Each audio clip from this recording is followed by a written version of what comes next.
Allez, on en vient aux Jeux Olympiques de Paris. C'était malheureusement prévisible. Le second entraînement du triathlon dans la Seine a été annulé comme le premier. L'eau est trop polluée. Notre journaliste Clovis Casali a pu interroger à ce propos Pierre Rabadan. Il est adjoint à la mairie de Paris en charge des sports. Question donc sur cette impossibilité pour les athlètes de s'entraîner dans la Seine. Écoutez. Nous sommes place de l'Hôtel de Ville avec bien sûr la Seine derrière moi, la Seine où doit se dérouler demain le triathlon. Problème, les entraînements ont été annulés dimanche et lundi et nous sommes avec Pierre Rabadan, adjoint à la maire en charge des JO. Alors Pierre Rabadan, bonjour déjà. Bonjour. Dites-moi, est-ce que le triathlon va avoir lieu demain ? Écoutez, il faut attendre cette nuit la décision de la Fédération internationale et du comité d'organisation. Je crois que le monde entier a vu qu'il avait beaucoup plu vendredi soir pour la cérémonie d'ouverture et samedi également. Et aujourd'hui, les deux tests étaient au-dessus de la limite nécessaire, mais on voit une tendance d'un retour vers une bonne qualité de l'eau qui est déjà amorcée. Et on va attendre d'avoir les résultats cette nuit. On est assez confiant, vu la tendance que l'on a observée aujourd'hui, pour que la qualité de l'eau soit bonne pour effectuer les compétitions dès demain. Alors si les eaux sont trop polluées, quel est le plan B ?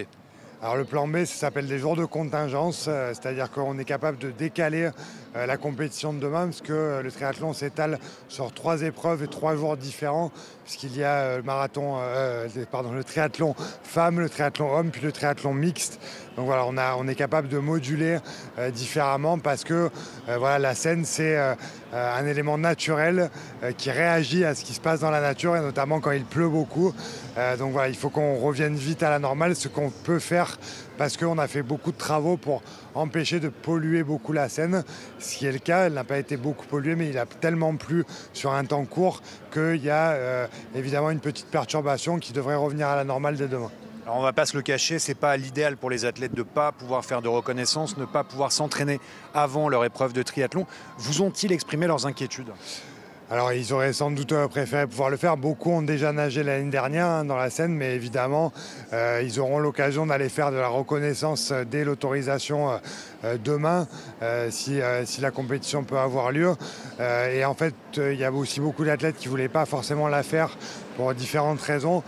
Mais évidemment, vous savez, c'est des gens qui font des sports en extérieur, qui sont habitués à s'adapter aux conditions météo. C'est le cas sur plein de sports. Quand vous faites un sport en extérieur, il faut s'adapter à l'environnement. C'est ce qu'ils vont faire demain, évidemment.